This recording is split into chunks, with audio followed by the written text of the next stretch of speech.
अस्सलाम वालेकुम विवास, कैसे हैं आप लोग? खैरियत से हैं? ठीक ठाक हैं? शुक्र अल्हम्दुलिल्लाह। आज की वीडियो को शुरू करते हैं। और ये साइनस की कुछ बातें थी, साइनस की वीडियो के हवाले से कुछ हिस्सा इसमें बकाया उसका भी है, तो वहीं से स्टार्ट लूँगा मैं। कि जिस तरह मैंने आपको ग़िज़ा के हवाले से चीज़ें उसमें बता दी थी, उसमें कुछ मैं आपको मज़ीद इजाफ़ा किए देता हूँ। कि जैसे अब मौसम चेंज हो गया है, सर्दी का मौसम शुरू हो गया है, तो लोग ख़ासा मतलब इस पे हैरत का इज़हार करेंगे कि ठंड के मौसम में हम फ्रूट सुबह कैसे खाएंगे। अगर किसी ने ऑफिस जाना है सुबह और 7 बजे उसको फ्रूट का नाश्ता, चाट का ठंडा ठंडा, यकीनन बाहर फ्रूट रखे हुए भी ठंडे ही होते हैं, तो ख़ासा मुश्किल है। तो मैं आपको कई तरीके इसमें बता देता हूँ, कई ऑप्शन बता देता हूँ किस तरीके से किया जा सकता है। एक ऑप्शन तो यह है कि मैं जो करता हूँ उसमें यह होता है कि एक बड़ा मग जो होता है मेरे पास, वो ग्रीन टी का, कॉफ़ी का या कहवा का होता है, फीका ना, और उसके साथ मैं फ्रूट साथ में रख लेता हूँ और फ्रूट का बाइट लेता रहता हूँ और कहवे की चुस्कियाँ लेता रहता हूँ, कहवा पीता रहता हूँ, तो वो मतदिल हो जाता है। उसकी जो है ना वो ठंडापन जो है वो ख़त्म हो जाता है, जो फ्रूट का जो लगना होता है ना। तो ऐसा मैंने अपने दादा को देखा था बचपन में, तो मुझे याद है कि वो करते थे कि यार सुबह के टाइम अगर वो कभी कोई ऐसी चीज़ खा रहे होते थे तो वो इस तरह किया करते थे। या गरम जो है ना दलिया पोरिज जो है जौ का, वो गरम गरम बनाएं और उसके अंदर जो है ना चॉप करके फ्रूट को डाल लें, ये भी एक दूसरा तरीका हो गया। और उसमें भी कॉफ़ी मिलाई जा सकती है, एक अच्छा उसका जो है ना कम्बिनेशन बन जाता है। फिर तीसरा तरीका ये है कि आप जो है पहले पोर्शन में, यानी कि सुबह नाश्ते के पोर्शन में जो है उसमें इस तरह भी कर सकते हैं। जैसे मैं करता हूँ कि मैं सूप ले लेता हूँ सब्ज़ियों का ना, सब्ज़ियाँ कच्ची पक्की ना, और उसका सूप, उसके अंदर जो है ना कभी जो है आप अंडा डाल सकते हैं फेंट के, कभी जो है ना फ़िश का कीमा डाल सकते हैं या फ़िश के टुकड़े डाल सकते हैं, या कभी कोई आप चिकन का जो है ना मीट डाल सकते हैं। तो सबसे बेहतर तो ज़ाहिर है फ़िश होती है इसके अंदर, इसलिए आप फ़िश अगर इसमें अवेलेबल है बआसानी, वैसे तो अवेलेबल होती है हमारे यहाँ कराची के अंदर, बड़ा हम पे ये एक सहूलत है हमारे लिए।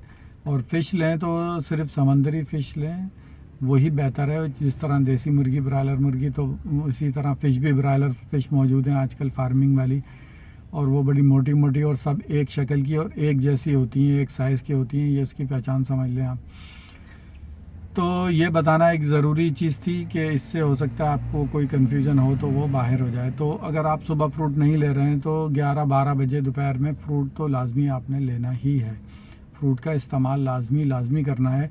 तो वो धूप के औकात में कर लें, 12-1 बजे 2 बजे के दोपहर के अंदर आप पूरा अपना लंच फ्रूट से कर लें। ऐसा भी कर सकते हैं अगर सुबह स्किप कर रहे हैं तो। और ये भी है कि सुबह आप चपाती ले सकते हैं वही आटे से जो मैंने आपको बताया, अंडा ऑमलेट ले लें। तो असल में मैंने जो फास्ट ट्रैक बताया ना, वो कोई आसान काम नहीं है 16 घंटे का, क्योंकि हम लोग रमज़ान में, हमें पता है हम लोग रमज़ान में गुज़रते हैं सारी चीज़ से, और क्या हाल होता है लोगों का, किस तरह वो कुछ भी नहीं कर पाते, कोई एहतियात नहीं कर पाते। जिनका वज़न कम होना होता है उल्टा बढ़ जाता है रमज़ान में। तो इसलिए मैंने तो 16 घंटे के ट्रैक से ये फ़ायदे नहीं उठाए। मेरा मुशाहिदा तो रमज़ानों के दिनों में ही हुआ है कि उससे कितना फ़ायदा होता है। और बाकी ये है कि मैं तो एक ग्रेजुअली तकरीबन मैंने जो अपने ज़िंदगी में अमल रखा वो 12 घंटे का ज़्यादातर रखा है, कि 12 घंटे मैं ज़रूर अपने मैदे को भूखा रखता हूँ, और उसकी टाइमिंग कोई भी आप सेट कर सकते हैं। तो इससे इंशाल्लाह जो है ना आपको ये फ़ायदा होगा। और ये एक सब्र आज़मा है, इसको आप करेंगे तो आपको इंशाल्लाह फ़र्क पड़ेगा। दूसरे ये है कि भाई मैं सबसे ज़्यादा जो अपने बारे में तस्करा करता हूँ, ताकि आपके सामने कोई तजर्बा हो, कोई एक्सपेरिमेंट हो जिसको आप देख सकें और जिससे आप जो है ना मुतासिर हो सकें कि यार जब इन्होंने किया है तो हम भी कर लेंगे। ऐसा ही होता था, हम बचपन में भी कोई जंप मारते थे, अगर वो एक दोस्त ने फलांग लिया तो हम बोलते थे यार अब तो हम भी फलांग लेंगे। पहल कौन करे, ये बड़ा एक अहम वो होता था कि जो पहल कर लेगा फिर तो हम भी कर लेंगे, आसान हो जाती है चीज़। तो भाई पहल तो मैंने कर ली है, और आप लोगों को मैं यही बता रहा हूँ। देखिए अभी पिछली वीडियो में मैंने अपने बारे में काफ़ी चीज़ें बताई थी। अभी मैंने थंबनेल के फ्रंट पेज पे एक तस्वीर भी अपनी डाली है जो सिर्फ 2017 और 2020 इतना सा गैप है, और उसके तस्दीक के लिए समझ लें कि वो मेरी बेटी की भी तस्वीर है साथ में, जिसको आप देख सकते हैं। तो बज़ाहिर तो वो तस्वीरें ऐसे लग रही हैं कि एक 10 साल पहले की है और एक 10 साल बाद में की है, लेकिन ये सिर्फ 3 साल का फ़र्क है और रिवर्स है। मैं रिवर्स का जो नाम लेता हूँ, रिवर्स शुगर, रिवर्स जो है ना आपका वेट लूज़ हो गया, रिवर्स आपकी जो है ना फेस पर जो भी आपका जो ग्लो था वो रिवर्स हो गया, और पता नहीं मतलब बाल गिरना बंद हो गए, और भी बहुत सारे फ़ायदे हैं इंशाल्लाह। और बहुत सारी उम्मीदें हैं मुझे अल्लाह रब ताला से कि मुझे और मज़ीद फ़ायदे इंशाल्लाह 1 आध साल के अंदर और नज़र आएंगे।